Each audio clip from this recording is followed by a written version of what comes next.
என்னடா சொல்றீங்க, Spiderman பிரர்னியோட story league ஆயிட்டா? ஆமாங்க, நம்ம ஸ்பைடர்மேன் பிரர்னியோட டெஸ்ட் ஸ்கிரீனிங் முடிச்சோன்னே ஒரு காமன் மேன் வந்து சொல்லியிருக்காரு என்னன்னா, இந்த மூவியை புகழ்ந்து தனியிருக்காரு. அப்படி என்னென்ன புகழ்ந்துருக்காருன்னா, இந்த மூவி தான் இந்த வருஷத்துக்கான ஒரு பெஸ்ட் மூவி. அது இல்லாம ஸ்பைடர்மேன் மூவிஸ்லேயே ஒரு தரமான ஒரு பெஸ்ட் மூவியா இருக்க போகுது. டாம் ஹாலண்ட் கெரியர்லயுமே இந்த மூவி தான் ஒரு அடித்தளத்தை போட போகுதுன்னு சொல்லியிருக்காரு. அது மட்டுமா, அதை விட இன்னும் வர்ணிச்சு சொல்லியிருக்காரு என்னன்னா, இந்த மூவியோட ஃபைட் சீன்னா அவ்வளோ மாசா அவ்வளோ கிளாஸா இருக்குமா, ஒவ்வொரு ஃபைட் சீனுமே ஒரு செம்மையா இருக்குமா, அதுலயும் ஒரு ஸ்பெசிஃபிக்கான ஃபைட் சீன் சொல்லியிருக்காரு. பட் அவர் வந்து என்னத்தான் இருந்தாலும் லீக் பண்ண மாட்டாரு.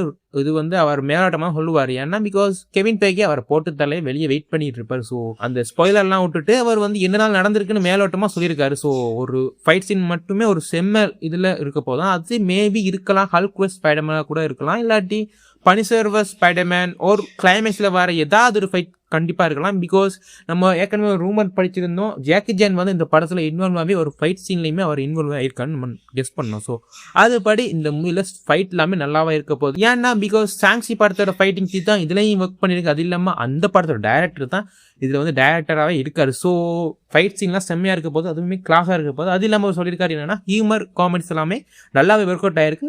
வழக்கமான ஸ்பைடர்மேன் மூவிஸ்ல மாதிரி இது ஒரு சீரியஸ் டோனவே இருந்தாலும் கூட இந்த மூவில வந்து காமெடி எல்லாம் நல்லாவே ஒர்க் அவுட் ஆக போகுதுன்னு சொல்லியிருக்காரு. ஸோ ஒரு பேசிக்கலி நான் ஒரு ஸ்பைடர்மேன் ஃபேனை நான் இது வந்து ரொம்பவே ஹாப்பியாக ஃபீல் பண்ணுறேன். பிகாஸ் ஸ்பைடர்மேனாலே ஒரு காமெடி கலந்த ஒரு கேரக்டர் தான் இருக்கணும். ரொம்ப சீரியஸாக போனால் நமக்குமே அது பெருசாக ஒட்டாது. பிகாஸ் நீங்கள் மூவிஸில் தான் வந்து ஸ்பைடர்மேனை கொஞ்சம் டல்லான கேரக்டராக பார்த்துருப்பீங்க. ஆனால் அப்படியே நீங்கள் கார்ட்டூன் பக்கம் போனீங்களாக்கும் ஸ்பைடர்மேன் வந்து கொஞ்சம் காமெடி கேரக்டர் தான் வச்சிருப்பாங்க. ஸோ ஸ்பைடர்மேனுக்கும் காமெடிக்கும் பெரிய ஒரு சிங்க் இருக்கு. ஸோ இந்த மூவியில் டாம் ஹாலண்ட் நிறைய காமெடி பண்ண போகிறான்னு நான் நினைக்கிறேன்.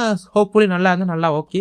ஸோ அதுக்கப்புறமா சொல்லிருக்காரு என்னன்னா, இந்த மூவியோட கிளைமேக்ஸ் பிரம்மாண்டமாக இருக்க போகுது. பட் ஆனால் அது எனக்கு ஒரு டிசப்பாயின்மெண்ட்டாக இருக்குன்னு சொல்லியிருக்காரு. அவர் இவ்வளோலாம் புகழ்ந்துட்டு அந்த கிளைமேக்ஸை மட்டும் ஏன் இப்படி சொல்கிறான்னு கேட்டிங்கன்னா, மேபி யாரையாவது முக்கியமான டெத் இருக்கலாம், ஒரு வேலை இருக்கலாமோ அப்படின்னு சொல்ற யார் கேரக்டர்னா ஸ்பைடர்மேன். ஸோ ஸ்பைடர்மேன் சாகிறதுக்கான வாய்ப்புகள் 50-50 சொல்லுவேன். ஸோ செத்து தான் ஆகணுங்கிறது அவசியம் இல்லை, பட் சாகலாம் ஒரு வாய்ப்பு இருக்கு. பிகாஸ் பிளாக் ஸ்பைடர் வேணும்னா கண்டிப்பா ஸ்பைடர்மேன் செத்து ஆகணும். ஸோ ஸ்பைடர்மேன் செத்து அவர் வந்து ஒரு பிளாக் ஸ்பைடர்மேனால வர வாய்ப்பு இருக்கு. பிகாஸ் இவர் இந்த படத்துல இவர் மேன் ஸ்பைடரா மாற போறாரு. ஸோ அந்த மேன் ஸ்பைடரா மாறி அவருக்குள்ள அந்த ஜெனட்டிக் மூலமா இவர் அந்த கை கால்லாம் எப்படியோ ஏதாவது ஆகி இவர் வந்து அந்த மேன் ஸ்பைடர் மூலமா இறக்குறான்னு வச்சுக்கோங்களேன். ஸோ அந்த மேன் ஸ்பைடர் பவராலே இவர் ஓவர் பவர் ஆகி இறக்குறாருன்னா அங்கதான் ஒரு ட்விஸ்ட். இந்த மூவில இறக்குறாரு, அதே மாதிரி அவெஞ்சர்ஸ் டூம்ஸ்டேல இவர் வரமாட்டாரு.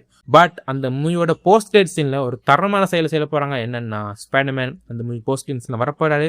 செத்த ஸ்பைடர்மேனுக்கு நம்ம யூனிவர்ஸ்ல இருக்க வெனம் சிம்பியோட் இருக்குல்ல, ஸோ அந்த சிம்பியோட் வந்து இவர் உடம்புக்குள்ள போயிட்டு இவர் வந்து பிளாக் ஸ்பைடர்மேனா மாறத அந்த போஸ்ட் கிரெடிட் சீன்ல வைக்க போறாங்கன்னு நான் கெஸ் பண்றேன். ஏன்னா சீக்ரெட் வார்ஸ்ல கண்டிப்பா பிளாக் ஸ்பைடர்மேன் வந்தே தீரணும். ஸோ இதுக்கான அடித்தளமா இந்த மூவில போட்டா ஓகே, எனக்கு அது ரொம்பவே பிடிக்கும். ஸோ நான் அதுக்கு ஈகராக வெயிட் பண்ணியிருக்கேன். இது நடக்காமல் போகலாம், நடக்கவும் செய்யலாம். ஸோ எனக்கு எந்த வாயிலுமே அது வந்து ஒரு ஆட்சேபனை இல்லை. இது வேணாலும் நடக்கலாம், நமக்கு தெரியும். அவர் பார்த்துட்டு சொன்னால் நமக்கு இப்படி தெரியும், நம்ம இப்படி படத்தை பார்த்தா தான் நமக்கு தெரியும். ஸோ அடுத்த மாதமா இந்த மாதமா படம் வரப்போகுது. ஸோ ரொம்ப ஈகராக வெயிட் பண்ணிக்கிட்டு இருக்கேன் இந்த படம் பார்க்குறதுக்காக. ஸோ ட்ரெய்லர் வந்து செகண்ட் ட்ரெய்லர் விட மாட்டான்னு நினைக்கிறேன். 10 days கழிச்சு தான் வரும் நினைக்கிறேன். இப்போ ரீசெண்டாக சொல்லியிருந்தாங்க ஒரு 10 days ஒரு 1 week கழிச்சு தான் அந்த செகண்ட் ட்ரெய்லர் வரப்போகுது. ஸோ செகண்ட் ட்ரெய்லருக்குமே நான் ஈகராக வெயிட் பண்ணிட்டு இருக்கேன். மேன் ஸ்பைடரில் கண்ணில் காட்டிங்களாக்கும் நல்லா இருக்கும், ஆனால் காட்ட மாட்டானுங்க, காட்டவும் கூடாது. ஏன்னா அது வந்து சர்ப்ரைஸாக இருக்கணும். நம்ம தியேட்டரில் போய் எக்ஸ்பீரியன்ஸ் பண்ண தான் அது ரொம்ப செம்மையாக இருக்கும்.